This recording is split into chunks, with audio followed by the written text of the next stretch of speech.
Assalamualaikum warahmatullahi wabarakatuh. Alhamdulillah,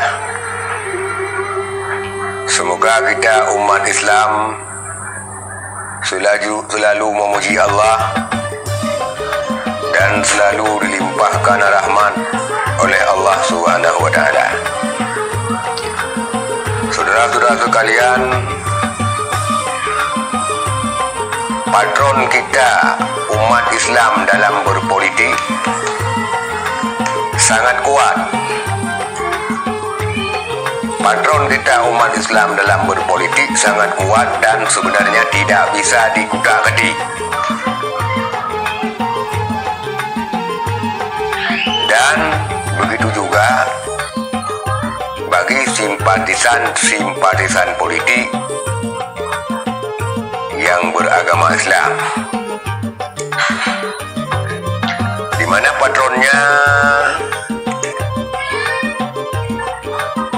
dalam Al-Quran surat Al-Ma'idah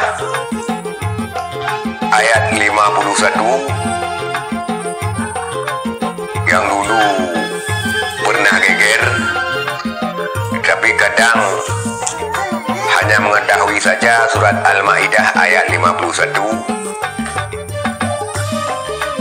Adapun surat Al-Ma'idah ayat 51 berbunyi Bismillahirrahmanirrahim. Ya ayyuhalladzina amanu la tattakhidhul yahuda wan nasara awliya. La tattakhidhul yahuda wan nasara awliya ba'dhuhum awliya ba'dhi. Wa man yatawallahum minkum fa innahu minhum. Innallaha la yahdil qaumal zalimin. Sadaqallahul azim. Yang artinya ya ayyuhalladzina amanu, hai orang-orang yang beriman, la tattakhidhul yahuda wan nasara awliya ba'dhum. Janganlah engkau jadikan orang-orang Yahudi dan Nasrani teman baik bagi kamu. Di dalam tafsir Jalalaini, pengertian daripada auliya ba'dhum dalam tafsir Jalalain mengatakan, jangan menjadikan orang Yahudi dan Nasrani itu sebagai pemimpin. Itu pengertian tafsir Jalalain. Karena sebahagian mereka daripada Yahudi dan Nasrani itu menolong sebahagian yang lain. Dan barang siapa memilih atau melantik daripada mereka, mendukung daripada mereka menjadi pemimpin, maka orang-orang tersebut adalah daripada bahagiannya. Maksudnya kalau kita melantik, memilih, maka orang-orang yang memilih juga bahagiannya. Artinya bahagian daripada Yahudi dan Nasrani tersebut. Innallaha la yahdil qaumal zalimin. Sesungguhnya Allah tidak menyukai ataupun tidak memberi hidayah kepada kaum-kaum yang zalim. Maksud di sini dalam tafsir Jalalain mengatakan la yahdil qaumal zalimin, tidak memberi petunjuk ataupun tidak memberi hidayah kepada kaum-kaum yang menjadikan kafir sebagai pemimpinnya. Itu pengertian tafsir. Saudara-saudara sekalian, agama Islam sangat melarang tegas umatnya untuk memilih pemimpin daripada kalangan-kalangan Yahudi dan Nasrani, juga yang lainnya yang tidak beragama Islam, alias dalam bahasa agama Islam disebut kafir. Saudara-saudara sekalian, mungkin saudara-saudara sekalian tidak luput dari ingatan ketika kota Jakarta hampir hancur lebur, hampir hampir kacau balau, tidak terkendali dikarenakan adanya pelecehan terhadap Quran surat Al-Maidah tersebut, di mana calon Gubernur Jakarta yang juga petahana mengeluarkan pernyataan yang sangat menyakitkan.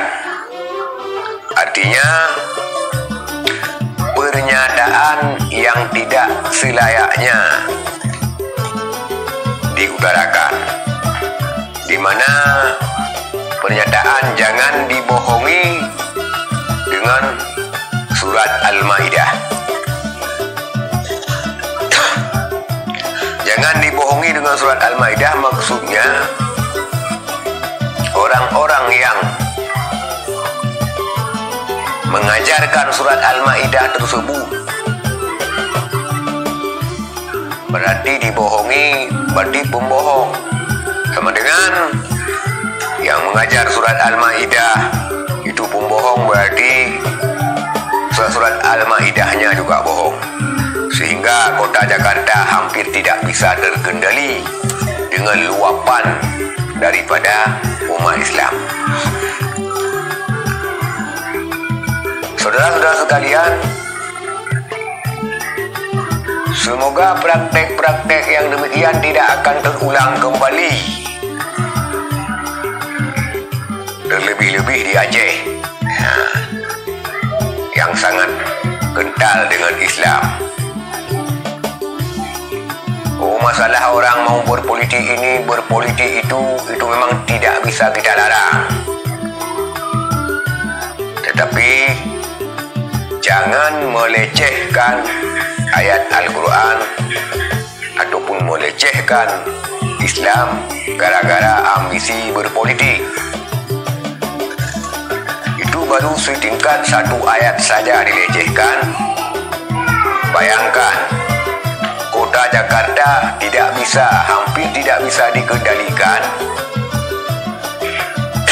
malah Indonesia digegerkan dengan aksi jutaan umat Islam.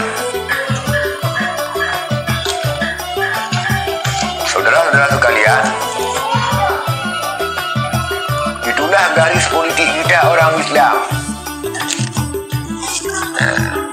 Jadi jangan selalu mengatakan Islam jangan dikait-kaitkan dengan politik, politik jangan dikait-kaitkan dengan Islam.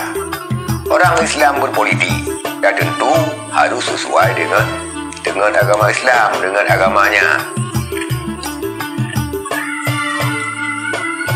Mungkin kalau orang lain berpolitik juga demikian. Tapi yang perlu kita sebutkan di sini adalah ada garis-garis politik daripada umat Islam. Maka kita harapkan tidak ada pelecehan lagi pada pemilu selanjutnya. Jadikan yang sudah terjadi itu pengalaman. Satu ayat saja hampir meruntuhkan kota Jakarta. Itu harus kita ingat dan harus diwaspadai, karena pelecehan Al-Quran itu bukanlah main-main. Itulah saudara-saudara patron utama kita umat Islam dalam berpolitik. Semoga kita di dalam berpolitik, baik kita berpolitik praktis ataupun simpatisan politik, dapat memperhatikan dan mengamalkan apa yang telah difirmankan oleh Allah Subhanahu wa taala. Sekian, semoga jadi masukan. Terima kasih. Assalamualaikum warahmatullahi wabarakatuh.